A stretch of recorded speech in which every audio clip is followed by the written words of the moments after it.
enregistrer de Lunch and Learn pour qu'il soit disponible notamment en replay pour notre communauté d'animateurs de la fresque. Donc, a priori, tout le monde qui est ici connaît à peu près la fresque de l'économie circulaire. Donc, on est une association qui fait de la sensibilisation sur ce sujet-là à travers un outil, donc un outil fresque. Mais on est tous là plutôt pour écouter Arnaud et pour en apprendre plus donc sur les enjeux de la consigne et de réemploi sur la filière cosmétique, sur ce secteur-là, qui visiblement est différent de celui de l'alimentaire. Arnaud, déjà un grand merci de te rendre disponible aujourd'hui pour nous partager tout ce que tu sais, tout ton savoir. Je vais pas trop te présenter, je vais plutôt te laisser le faire, mais tu as un background costaud en termes de cosmétiques avec notamment, tu es cofondateur ou fondateur même de la marque Cosier, dont tu pourras nous expliquer un petit peu le concept innovant que vous avez développé et puis après, pourquoi tu en es là aujourd'hui sur ce sujet. Je te laisse la parole. Alors, on t'entend pas, Arnaud.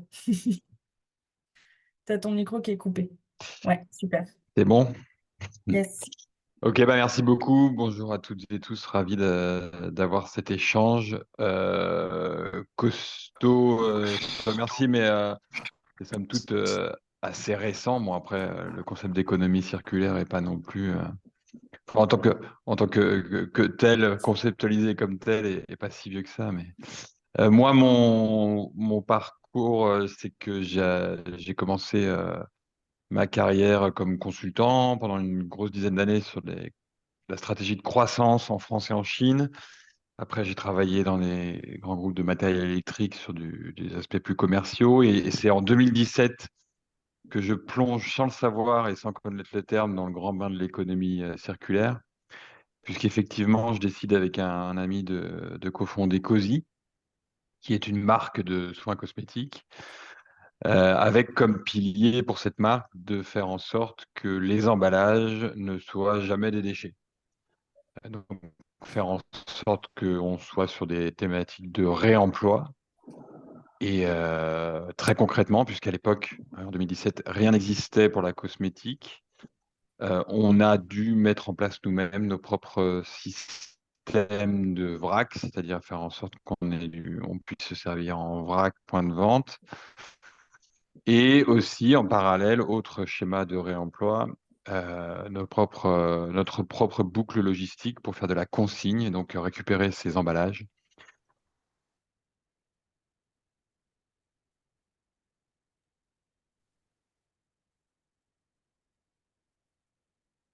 Votre micro est coupé, Arnaud. Arnaud, vous êtes de nouveau en mute. Pas pourquoi il se met en mute tout seul. Je touche à rien. Ça m'a coupé il y a 3 secondes ou il y a 1 minute 30? Il y a 3 secondes. Bon, ça va. C'est bizarre. Donc, effectivement, je plonge dans cet univers avec plaisir et maintenant avec l'intime conviction que, quel que soit le secteur concerné, quand on veut, si on veut migrer vers des modèles économiques qui soient durables dans les limites planétaires, on n'a pas d'autre choix que d'avoir recours à cette magnifique économie circulaire. Donc, de fil en aiguille, je me suis retrouvé après, donc je suis resté 7 ans chez Cozy, j'ai revendu la société il y a 1 an. Je me suis retrouvé à conseiller de plus en plus de marques cosmétiques, alimentaires, pour aller vers vers le vrac, pour aller vers la consigne.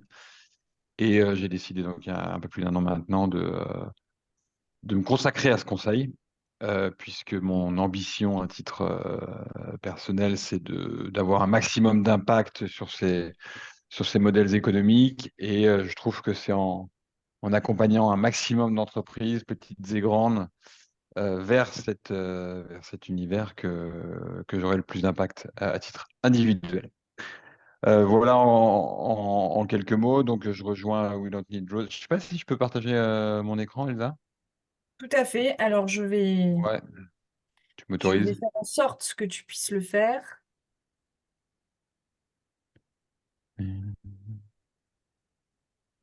c'est parti. Normalement, tu peux.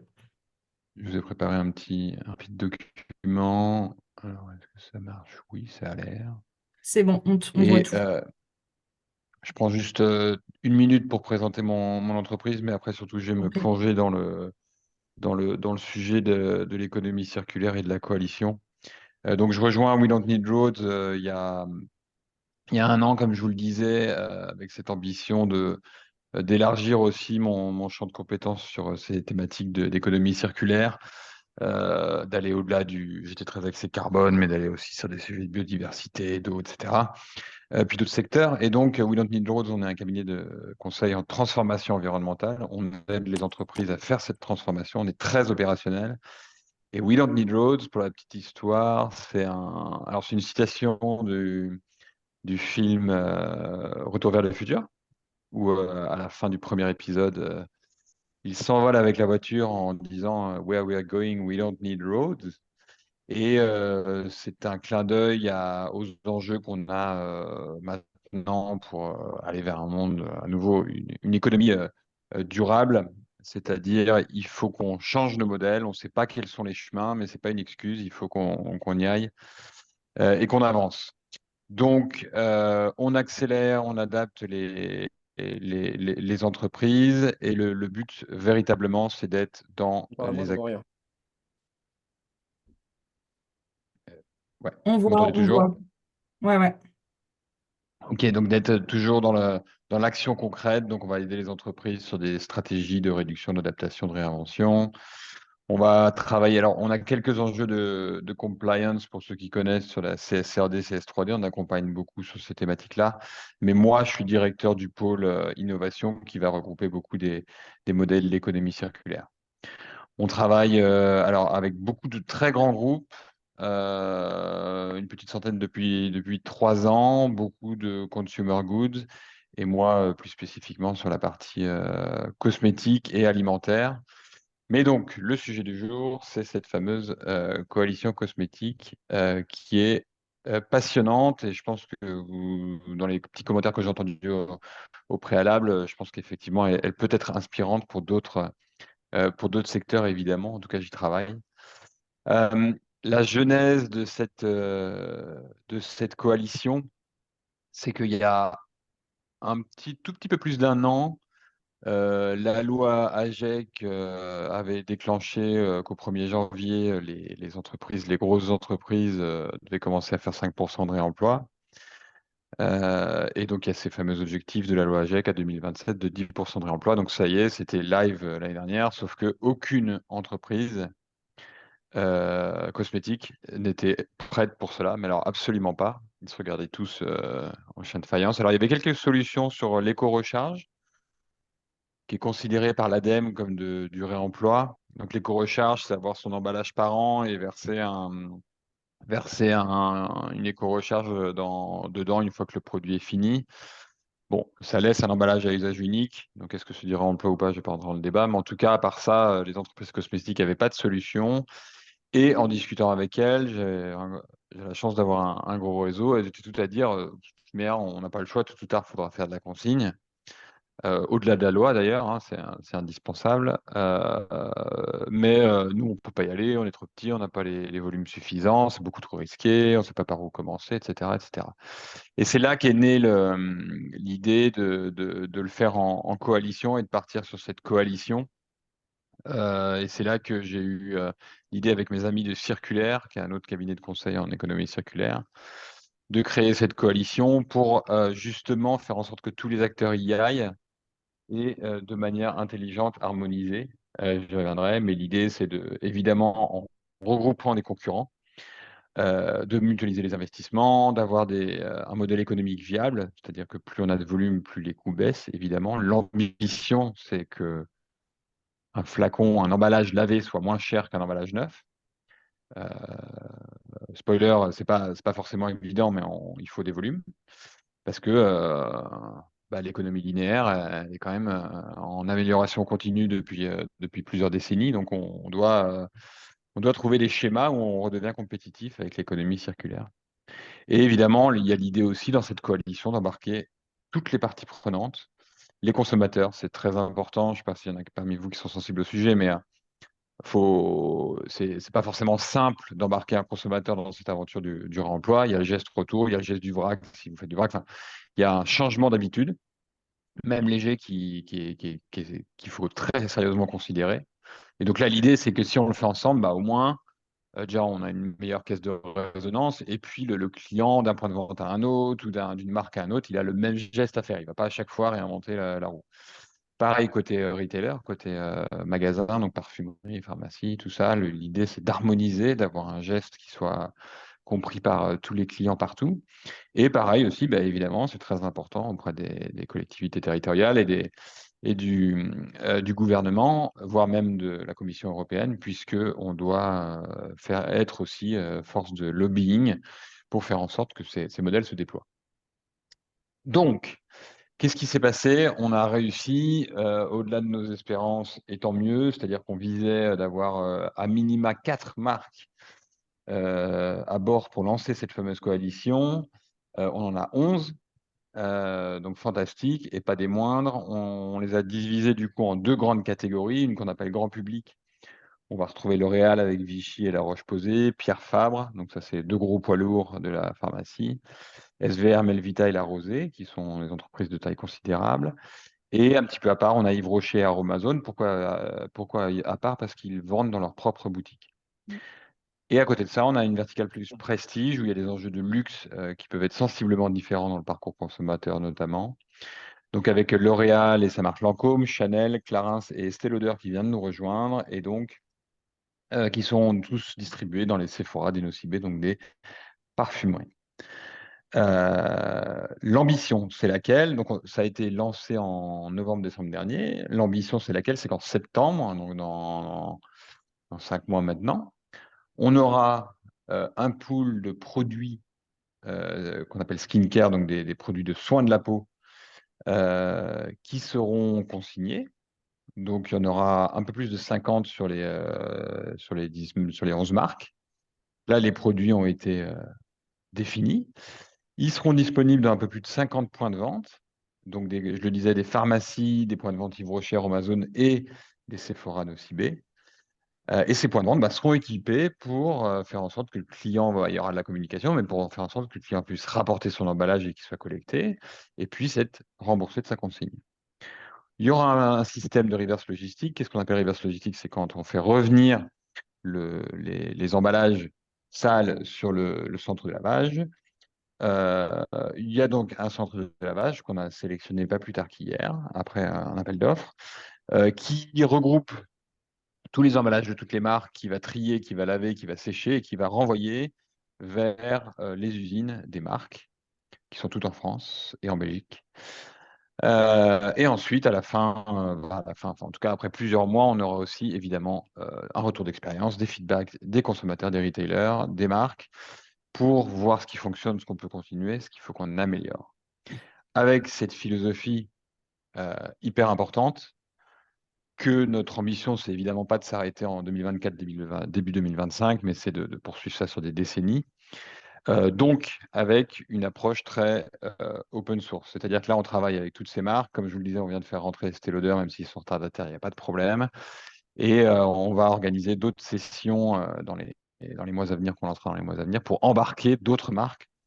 L'idée, c'est vraiment de créer une solution de filière pour toute la cosmétique et que ce soit ouvert à tous, petits et grands, qu'il n'y ait pas de discrimination. Hyper important dans notre ambition. Voilà un peu sur ce que ça se profile. Bon, on a eu beaucoup de retombées médias, alors que c'est pas encore live, donc c'est très bien. Il y a une bonne écoute et une bonne attente, donc c'est très positif. Je vous montre juste la boucle en tant que telle, puisque vous êtes des experts des boucles et des boucles courtes. Donc, on part initialement avec des packaging qui vont être principalement en verre, mais pas que. Il y aura aussi du plastique un peu. Parce que ça partira évidemment des sites de production des marques. Ça peut passer par le retailer, mais donc ça arrive sur le point de vente.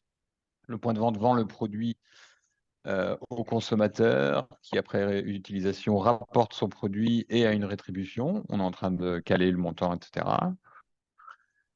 C'est stocké, ça repart sur le centre de lavage et de tri, comme je vous le disais. C'est lavé, ensuite ça repart sur la l'usine. C'est juste pour vous le matérialiser.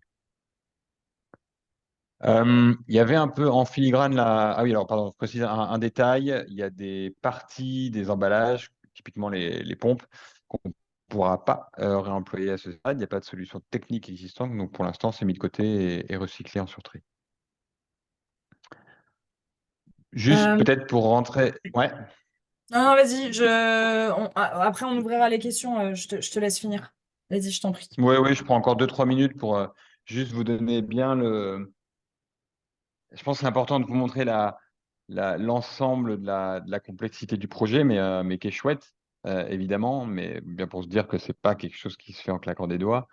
C'est qu'on a un planning ambitieux d'être sur le marché en septembre, comme je vous le disais, que pour l'instant on tient, et c'est cool. La coalition est hyper constructive, même si on a des concurrences qui n'est pas simple. Ils ont tous envie d'avancer et avancent en bonne intelligence. Donc, il faut cadrer beaucoup de choses. Il faut cadrer quel produit on va mettre dans l'expérience. C'est fait. Il faut cadrer où est-ce qu'on le fait. Est-ce qu'on privilégie une expérience consommateur diversifiée ou est-ce qu'on privilégie une ACV optimisée dans une région? Ça, c'est fait. Sur les solutions techniques, il faut sélectionner évidemment le meilleur laveur. Ça vient d'être fait. Il faut voir comment on assume la traçabilité, comment on gère la consignation et les éléments d'incitation du consommateur à rapporter le geste retour. Quel est du coup le parcours consommateur? Comment est-ce qu'on communique avec lui? Et puis après, évidemment, tous les flux logistiques et opérationnels. Donc ça, c'était vraiment des éléments de cadrage qui sont bien avancés, mais qui demandent beaucoup de réflexion et de travail de toutes les marques. Et évidemment, alors l'implémentation opérationnelle est aussi très très lourde, puisque quand on parle de lavage, il y a des enjeux de qualité extrêmement lourd, hein, assurer la sécurité du consommateur, extrêmement lourd et complètement hors cadre pour les marques. Elles n'ont jamais fait ça, hein, donc c'est très très très important, ça prend beaucoup de temps. Il y a évidemment des ACV qu'on est en train de lancer pour s'assurer de la robustesse du modèle environnemental. On est archi confiant, mais voilà, c'est mieux d'avoir des chiffres et de pouvoir faire des allégations avec des revues critiques. Voilà, donc tout ça. Et puis après, il y a les implantations au point de vente. Donc, il faut mettre en place la publicité sur le lieu de vente. Il faut s'assurer que tout fonctionne bien, etc., etc. Et on sera donc au moins voilà. Donc, toutes les questions que je viens d'aborder là sont toutes les questions qu'on se posait en novembre-décembre, sur lesquelles on avance bien. Mais tout ça pour illustrer le fait que l'enfer est dans le détail. Je vais juste vous donner un petit exemple pour conclure. Euh, Sur la traçabilité, l'idéal, c'est d'avoir des QR codes sur tous les emballages qu'on flash à chaque étape, quand le client achète, quand le client rapporte, quand ça va sur le centre de lavage, etc., pour avoir une bonne connaissance du taux de retour, du taux de perte, du taux de casse, etc. Et quand je dis que j'en fais dans le détail, on a constaté, même si je ne sais pas pourquoi on a attendu pour le constater, mais que tous les emballages de luxe, pour la catégorie luxe, étaient dans des emballages secondaires qui étaient sous blister, donc c'était juste pas possible de les ouvrir et de mettre un QR code dessus. Or, le client va ne rapporter que l'emballage primaire, donc on peut pas avoir de traçabilité comme on le souhaite. Bref, ça c'est notre cas du quotidien. Mais pour conclure, c'est génial, ça avance vraiment vite, ça avance fort, on est en train de créer quelque chose d'unique et génial. Et j'ai l'intime conviction que ce fonctionnement en coalition pour les business est vraiment, vraiment, vraiment quelque chose de fantastique, pas simple, mais fantastique, parce que les enjeux sont les mêmes pour toutes les entreprises, ça ne les empêche pas de se différencier. Et malgré tout, quand même un petit état d'esprit à avoir, parce que ça reste très, très loin de en tout cas moi, ce que j'ai appris sur les bancs de l'école il y a 20 ans où le concurrent était l'ennemi à battre. Là, c'est plutôt un partenaire et c'est vraiment génial. Voilà, vos questions. Super, merci Arnaud. Bah, ça fait bien écho à plein de messages qu'on passe dans la Fresque et justement ces changements de paradigme entre acteurs et ces nouvelles logiques d'acteurs de coopération sur ces sujets justement où il faut avancer en groupe pour débloquer. Alors il y a pas mal de questions dans le chat, je vais essayer de me faire le relais de ces questions. Une première question importante. Alors du coup la coalition elle est soutenue donc par le fonds réemploi de Citeo, l'éco-organisme des emballages. Correct.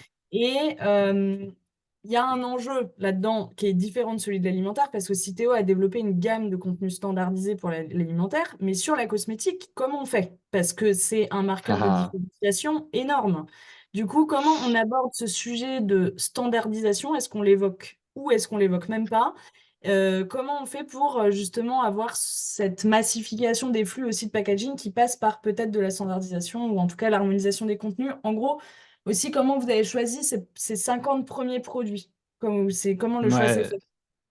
ouais, j'adore cette question, elle me tient à cœur et elle va me tenir à cœur pendant longtemps parce que évidemment, en tant que bon défenseur de l'économie circulaire et des meilleurs modèles, l'idéal serait de standardiser bien sûr les emballages, de massifier. Les remarques sont les bonnes, hein. Quand je me suis fait, évidemment que j'ai poussé le sujet, même si je m'attendais aux réponses, et évidemment que les réponses ont été, mais enfin, t'es fou. Alors, donc, retour absolument négatif au départ. Après, j'en parle à chaque fois que je les vois, c'est-à-dire tous les 15 jours. Donc, il y a quand même. Bon, ça commence à faire. Je pense sincèrement que ça peut faire son petit bonhomme de chemin sur des produits d'hygiène, de shampoing, savon ou quoi. Sur des crèmes visage à 100 euros, je pense qu'effectivement, il va falloir encore quelques temps. Donc, à très court terme, sur horizon 12 mois, ce sujet de standardisation est malheureusement, mais comme ça, écarté.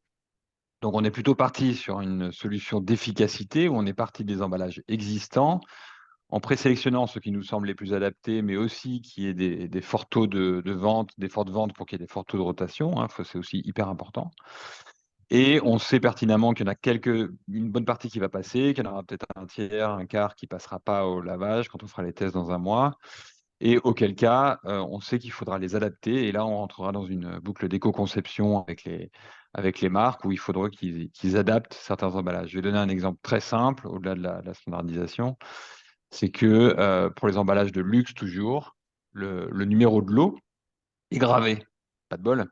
Donc ça part pas du tout à lavage, évidemment, et c'est juste impossible de l'enlever. Enfin voilà, donc c'est pas du tout conçu pour du réemploi. Or, chaque pot, après chaque production, doit avoir son propre numéro de lot. Donc, on le sait dès maintenant, hein, ils ont été prévenus, pour aller vers le réemploi sur ces packs-là, bah, il va falloir qu'ils changent leur méthode de traçabilité et leur gravage du numéro de lot. Ok, et du coup là, tu disais, on part plutôt sur les emballages en verre, donc c'est plutôt des produits qui ont un prix plus élevé, j'imagine, qui sont un peu premium dans les gammes, ou ça va être des produits Mmh, grande conso aussi, parce qu'il y a cet enjeu volume. Tu peux non, nous non, donner pas des exemples? forcément. Ça va être des shampoings, des crèmes, vous partez plutôt sur quoi? Oui, je peux pas donner encore les exemples précis, mais Ok. effectivement, alors tout ce qui est luxe ce sont des crèmes et des sérums. Mais là, effectivement, ce sont des produits très chers, hein, c'est des produits à minimum 60 euros pièce.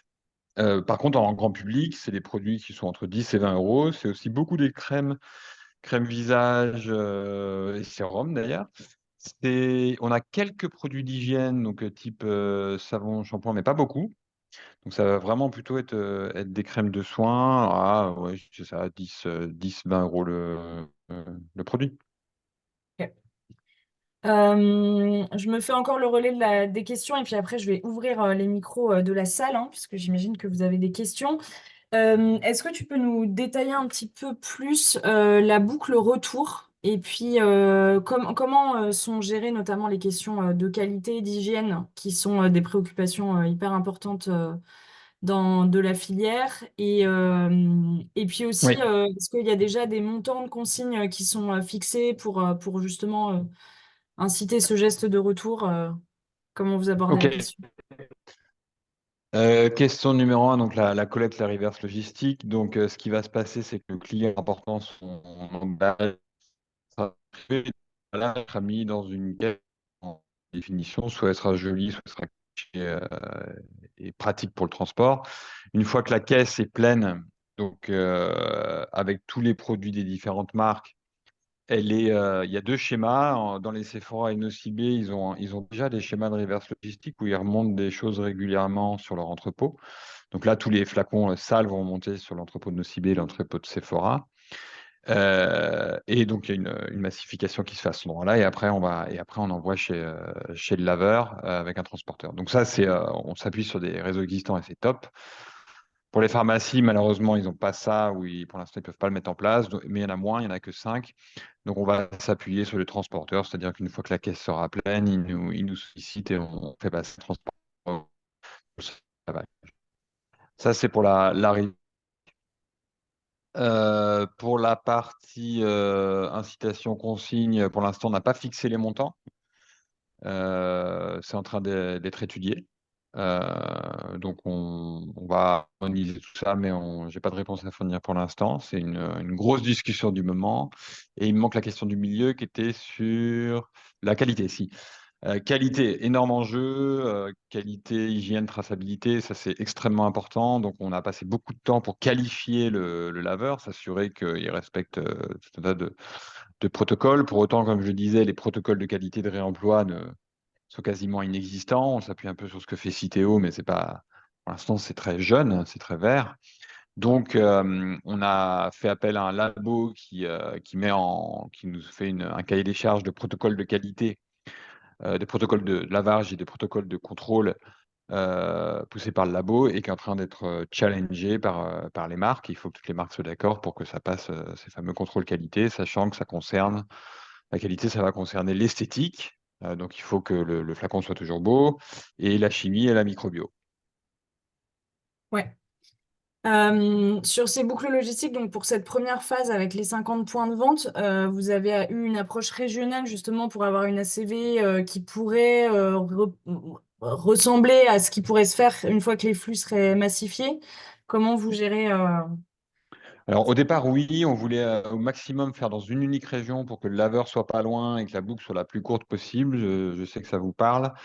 À un moment, on s'est un tout petit peu écarté. Alors, l'essentiel va être en Haute-France et Île-de-France, donc ça va rester quand même assez sur ces zones-là. Pour autant, on va avoir quelques points de vente peu nombreux autour de Lyon, autour de Nice. Pourquoi?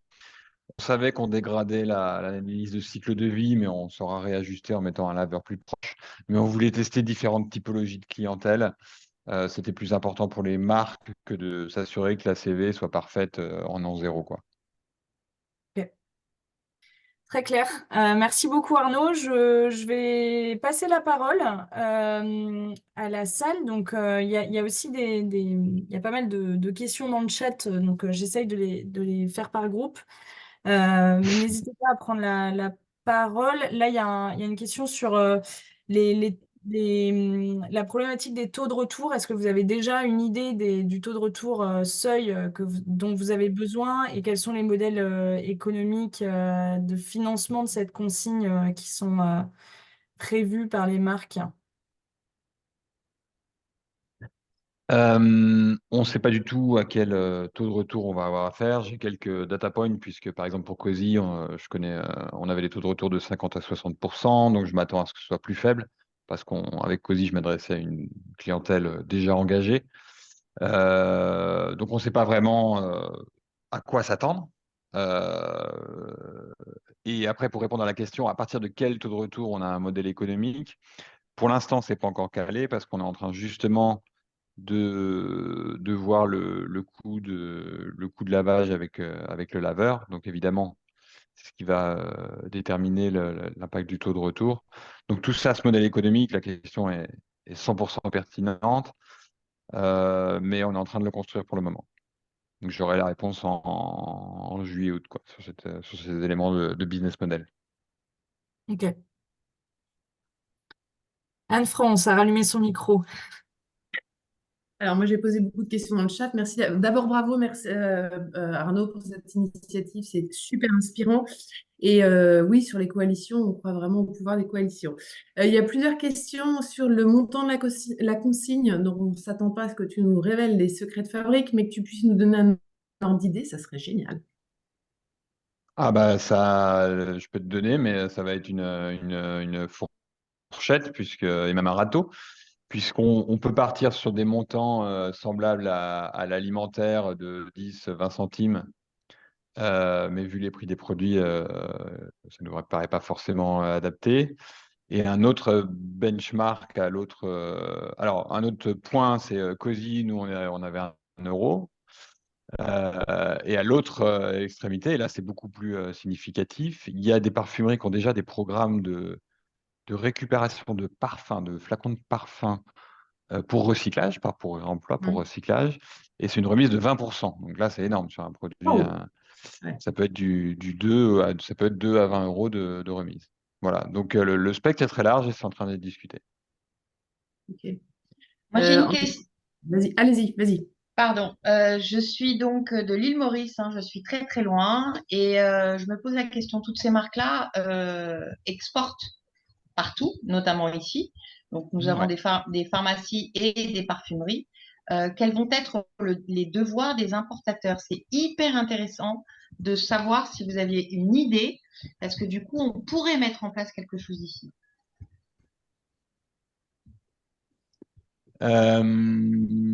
On n'en est pas là. Donc là, l'expérimentation est en France métropolitaine. Et je précise parce que même si on devait aller en dom-tom, on aurait même si ça reste en France, on serait toujours financé par Citeo, mais on aurait un sujet Alors opérationnel. là, on est à l'étranger. L'île Maurice, ça n'est pas français, Ouais, hein. en plus, c'est C'est étranger. Bon, mais carrément bon, une république mais c'est le même topo. indépendante.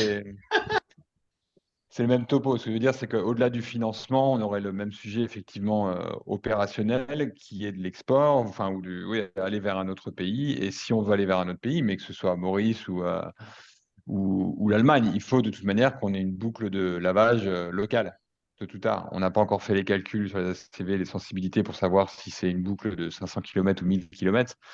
Mais évidemment, on ne peut pas aller à 10 000 km et laver en ayant un laveur en France. Donc, ça sera d'implémenter dans les autres pays, y compris l'île Maurice, des systèmes de lavage plus locaux, quoi. Mais du Mais coup, est-ce que c'est pas le devoir de l'importateur, justement, parce que l'importateur ici, il est unique, hein, il n'y en a pas ouais. 36.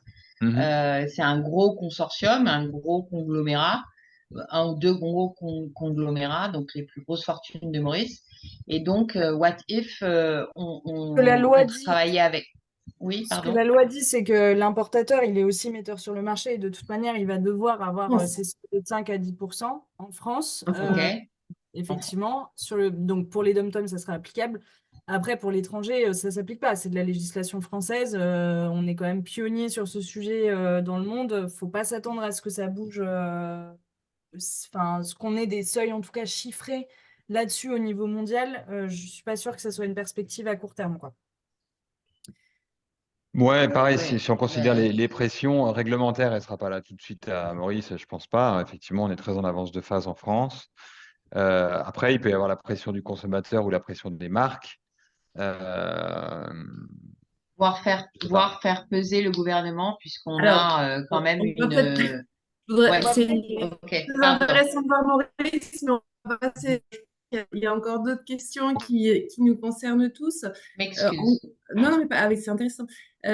Juste sur les économies. Alors, il y a deux questions qui sont un peu liées. C'est quelles seraient les économies pour la marque? Est-ce qu'il y en a à court terme ou est-ce qu'elles sont espérées ou c'est une autre motivation? Et j'ai envie de dire, j'ai la même question pour les distributeurs. Quels sont les leviers, les motivations pour les distributeurs d'aller là-dedans? Si tu peux voilà, répondre à ces deux éléments, ça serait super. oui. Alors, aujourd'hui, les motivations sont strictement environnementales.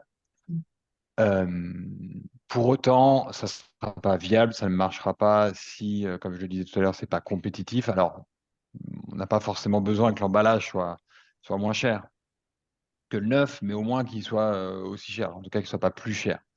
Et on s'attend, même si je n'ai pas encore la réponse, à ce que en année 0, voire 1, 2, j'espère pas 3, on ait des coûts de lavage qui soient plus élevés que le neuf, notamment sur du plastique, parce que le plastique neuf, on sait tous, ça coûte rien du tout. Donc, il y a des enjeux économiques qu'il faut qu'on craque en massifiant les volumes, mais pour l'instant, pour l'instant, il n'y a pas d'économie faite par les marques, c'est un investissement, et elles y vont parce qu'elles pensent que c'est indispensable pour l'avenir. Euh, Retailers et marques, elles y voient un intérêt qui n'est pas immédiat, mais elles aimeraient bien que ça génère de la fidélité. C'est quand même un point de contact supplémentaire avec le consommateur. Ça permet, si on se projette dans une expérience plus, mais si aujourd'hui, a priori, les consommateurs ne sont pas tout à fait prêts, de garder son emballage très longtemps, enfin d'écrire une histoire qui est plus importante. Donc, il y a un enjeu de fidélisation, notamment sur il y a certaines catégories de produits où les consommateurs zappent beaucoup, changent beaucoup, où là, ils espèrent pouvoir un peu fidéliser. Mais bon, ça sera un peu cerise sur le gâteau, mais c'est pas le cœur du réacteur, quoi.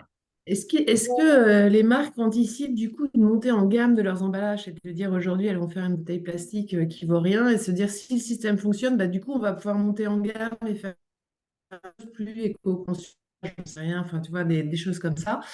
Est-ce qu'il y a cette réflexion-là que vous discutez ou vous n'en êtes pas là? On n'en est pas encore là. J'espère que ça aura lieu tout tard, mais on n'en est pas encore là.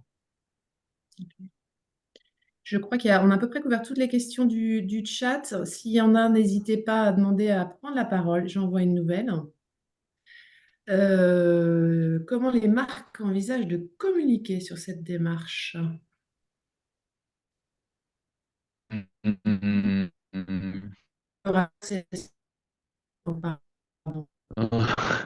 Oui, non, non, non. Enfin bon, en tout cas, mes interlocuteurs sont. Oui, ça va sûrement monter dans les rapports CSRD, j'en sais rien, mais en tout cas, avec modestie, effectivement, ça va concerner que 50 points de vente, que en France au départ.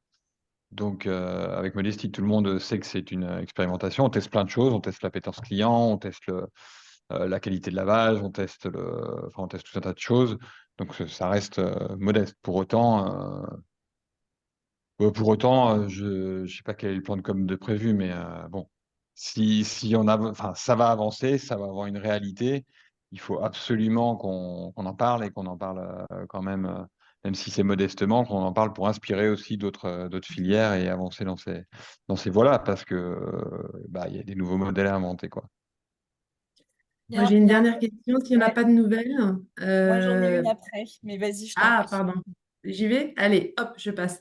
Les alternatives qui sont les types éco-recharge ou fontaine à vrac type Expansiance auraient pu être imaginées. Pourquoi vous vous êtes resté là-dessus? Voilà, pourquoi vous êtes parti sur cette piste-là plutôt que les autres? Alors, Éco-recharge, j'ai deux réponses. La première, c'est que les marques savent très bien faire toutes seules, hein. C'est de l'usage unique classique. En fait, la recharge, c'est juste un emballage différent, mais ils savent très bien faire tout seuls. Ils n'ont pas besoin de coalition. Et d'ailleurs, c'est ce qu'on voit. Pour autant, moi, ce que j'ai. Alors, chaque marque ou chaque produit va avoir des réponses différentes, mais moi, les ACV que j'ai pu mener, l'éco-recharge est moins disante qu'une solution de vrac ou de consigne d'un point de vue carbone, biodiversité, eau, etc. Donc, c'est une bonne solution parce que c'est plutôt simple pour le consommateur, mais c'est pas la panacée. Donc, dans le réemploi, il y a aussi effectivement le vrac. Le vrac implique des investissements machines et implique d'avoir une très très forte rotation des produits, donc type effectivement savon, gel douche, mais ça va pas aller à du skincare, tout ce qui est soin de la peau. Or, le soin de la peau, c'est quand même des gros volumes pour la cosmétique et on ne peut pas laisser le consommateur laver parce qu'il y a des enjeux microbiaux trop importants. Et il n'y a pas des rotations suffisantes pour justifier un modèle de vrac. Et donc, en fait, ils se retrouvaient avec une catégorie de produits qui est très importante pour eux, très iconique en plus, mais qui se prête pas parfaitement au réemploi. D'où l'idée de creuser la consigne. Super clair. Merci Arnaud. Merci. Du coup, moi j'ai une dernière question. C'est plutôt par rapport à la coalition. Et qu'est-ce que tu en retiens de ce mode de fonctionnement? Parce que moi, ce que j'ai l'impression de loin, c'est que, alors, autant les marques étaient absolument pas prêtes en 2023 et se sont fait un peu prendre de court. autant là, on a l'impression que ça va vite. La manière dont les choses se sont organisées, cette coalition, cette envie d'y aller et que cette coalition, en fait, elle attire. Les gens veulent plutôt la rejoindre que la fuir. Donc, Oui. je trouve ça super intéressant en termes de logique d'acteur. Est-ce que tu peux nous en dire un peu et qu'est-ce qu'on pourrait retirer pour le transposer sur d'autres filières, quoi, d'autres secteurs Ouais. d'activité? Carrément, c'est hyper. C'est pas si évident que ça, évidemment, mais il y a quand même effectivement beaucoup plus d'ouverture d'esprit qu'il y a 2-3 ans sur ces thématiques-là. Pour autant, entre le moment où j'ai commencé à prospecter et le moment où la coalition s'est créée, c'est quand même passé 6 bons mois. Mais là où. Parce que, bon, c'est normal, il y a aussi des cycles de budget, etc. Mais là où le système est vertueux au-delà de la conviction intime que j'en ai, c'est que dès que tu en as 2-3, après, il y a un FOMO qui se crée, donc Fear of Missing Out, où, bah, comme tu le dis, il y a 10 marques qui sont bah, c'est ce qui s'est passé pour Estée Lauder, c'est un très bon exemple. Estée Lauder nous a dit non en septembre dernier, j'étais en relation avec la branche Sustainability de l'Europe. Il y a un article de presse qui est sorti en février, bah, plusieurs articles de presse, dont aux États-Unis. Le CEO aux États-Unis a vu le truc, a dit mais qu'est-ce que c'est que cette histoire, d'où on n'est pas là, etc. Il a rappelé, il a dit mais pourquoi est-ce qu'on n'y est pas? Bah si, on avait voulu y aller, mais vous avez dit non, ah bah on change d'avis. Donc il y a un enjeu, il y a un effet boule de neige qui peut être très vertueux, donc tant mieux. Et je pense effectivement qu'on est à un moment où sur ces thématiques environnementales, les boîtes sont de plus en plus prêtes à le faire. Donc tant mieux. Et moi, je suis en train de monter d'autres coalitions sur du recyclage de verre blanc, sur des thématiques toujours emballage. Mais je pense qu'il y a très très très très belles opportunités pour les années à venir. Super. Bravo en tout cas, hyper inspirant. Ça fait du bien d'entendre tout ça. Merci beaucoup. Merci pour ton partage hyper riche. Je pense, vu la quantité de questions qu'il y avait dans le chat, que ça a beaucoup intéressé tout le monde. Et je pense que là, on rentre vraiment dans le concret de comment on met en place justement une économie circulaire et des vraies boucles dans bah, la subtilité de tous ces canaux de distribution, de ces points de vente, de ces typologies de produits, etc. Donc, super intéressant d'avoir ce témoignage de l'intérieur. Merci Avec beaucoup. grand plaisir. Un grand merci. Merci à tous. Et donc, on Bon suivra après-midi. avec attention Ouais, les ah oui, suites. ah oui, vous Donc, entendrez rendez-vous en parler. septembre, c'est ça? Exactement. Exactement, Elna. Ça marche. Et rendez-vous au Merci Salon à du toutes Bac et et du tous. Réemploi pour ceux Ouais, qui veulent suivre j'y ces serai. sujets aussi en mai. Bah, merci beaucoup et bon après-midi à tous. Merci, à bientôt. Bon Merci. après-midi. Merci. Au revoir.